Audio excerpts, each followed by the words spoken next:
another Nerdy Virgin podcast. Sorry for falling off, but I'll tell you what's compelling me to get back into this is talking to other comics who are basically using this to generate material, which is what I've been doing. So I feel better about doing it now because other people are doing it, because God forbid I stand on my own 2 feet. How are we doing? I don't know. I always want to be generating new material, and lately I feel like every new bit of material is basically variations on the same theme, which is I'm not Harrison Ford. I really think that's the through line of every single joke that I have, everything I've ever written. The underlying complaint is I am not Harrison Ford. I don't look like him. I can't fly planes. I don't have that Indiana Jones charisma. I'm not Indiana Jones. I would be Rhode Island Schwartz, I think, would be closer to what I would be. Rhode Island Schwartz. There it is. That should be the name of this episode right there. Rhode Island Schwartz.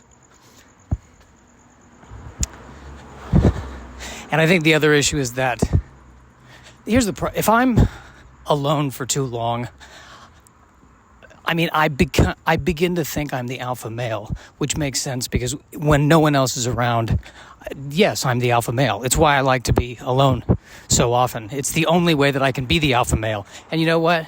Even when I'm alone sometimes, I'm still not the alpha male. There's a big spider nearby. Still the beta.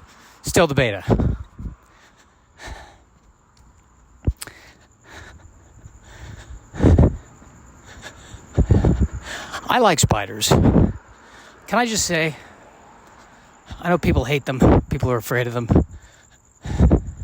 I don't know. There's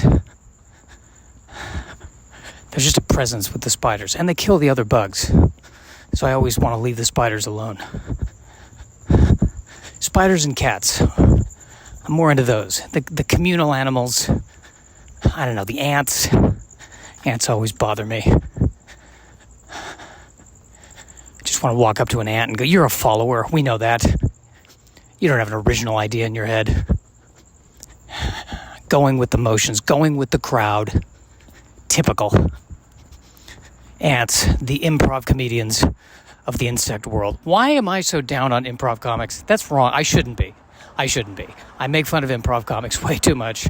That's not fair. They are very talented people. You know why I do it? Because I'm jealous, because they seem so much happier. Like the improv comics, just there's so much hope in their eyes. How do they do it? It's probably that whole not being alone thing. It could very well be that.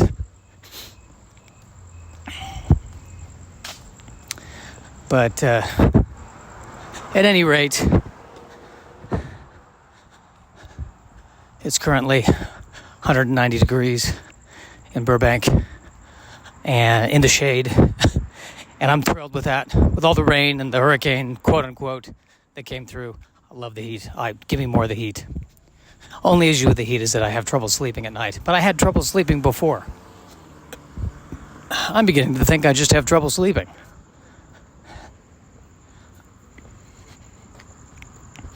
So now what I do is I just try less hard to fall asleep, and I sleep when I sleep. And hopefully that won't lead to major neurological disorders when I get older. Hopefully that'll be fine. I did better on the diet today. I did have a salad. Granted, I ordered it with grilled chicken. And granted, I may have used some honey mustard sauce to dip the grilled chicken in, but not a lot. So we're getting better there.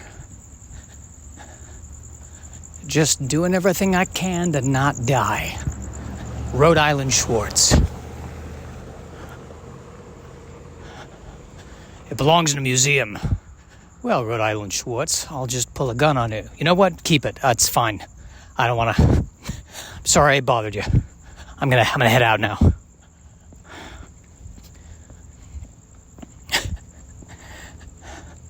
Ah, yes, Rhode Island Schwartz. Adventurer. No. Pure. I stay in the classroom.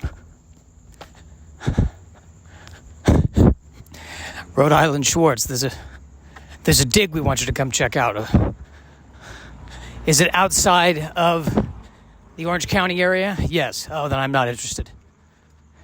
If you find a dig, there needs to be a 4-star hotel within at least a mile away from any of the dig sites, and then I'll go. But if that's not happening, forget it. Let the ark continue to be lost. Maybe we're all better off that way. Rhode Island Schwartz. What happened to your hat? I left it. Of course I'm going to reach back into a thing that's closing and it's going to break my hand for the hat? Forget it. Buy another hat.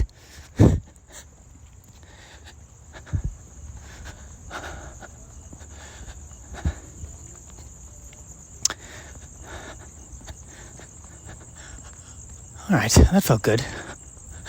That was fun, right? We had fun. You and I had fun. We should probably get some deeper stuff. It's been, let's see, what is it, August? It's September. So it's 9 months since my mom passed away, coming up on a year. And I think my dad's still down about it, which makes sense. They were together 44 years. I'm trying to be there for him. I'm doing the best I can with that. But in the end, there's only so much I can do. Try to be there, try to listen, try to be positive. I did try overloading him with all of my neuroses just to try to distract him. And I think it worked. I think it helped him to fall asleep. So I'm trying to use my narcissism to help him through it by just getting him bored. See, it's all about turning the negatives into a positive, man.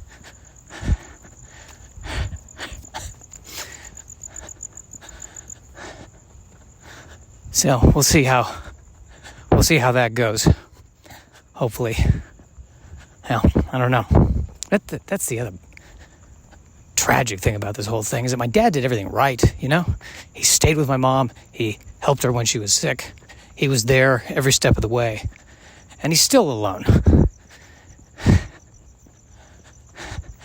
Why do I keep thinking that, if you do the right thing, at the end of the road, there's some kind of a reward or a finish line or the golden gates. But it's really not that, is it?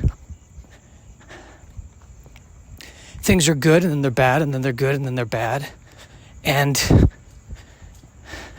at some point in there, there's death.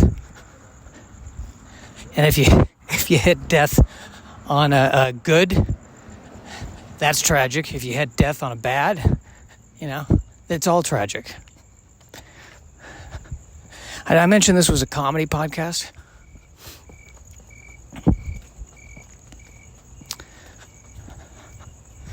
So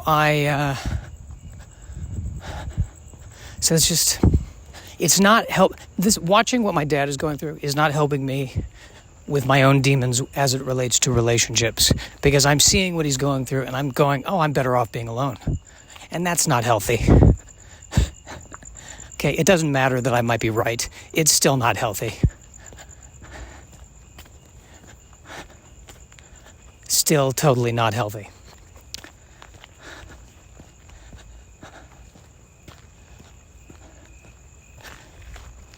Once again, I am not using the sophisticated equipment that I purchased.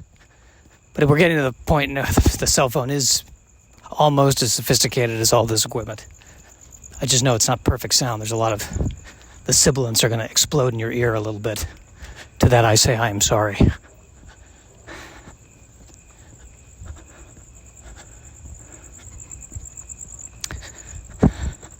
So here, I just had this conversation with someone.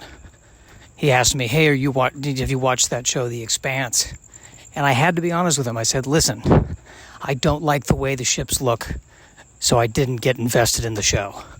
The show, it's a phenomenal show. Okay, I get it. Good writing, good acting, very intelligent."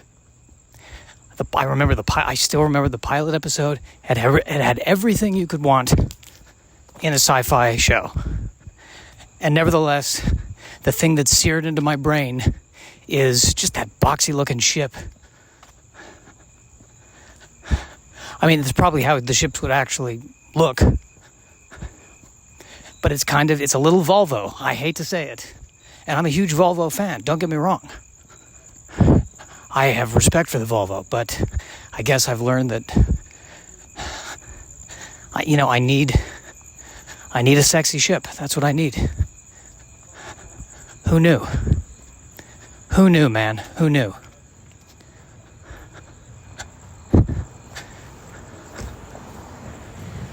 So, at any rate, we'll just keep going until something happens. And that'll be that. So I'm now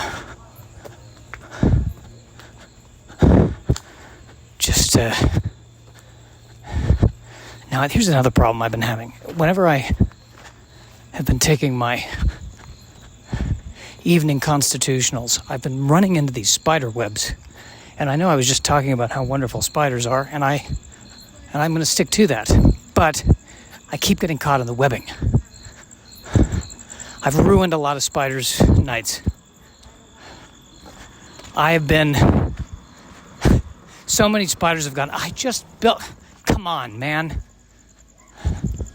I don't know what to do.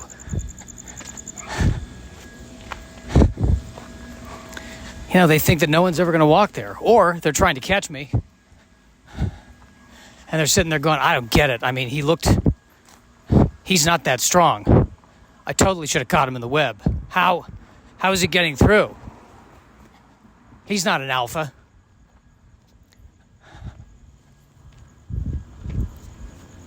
I got to be honest. I feel good about what we've done. I know it's only been 12 minutes, but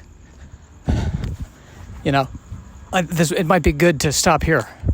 I like where we're headed with this. I like where we're headed.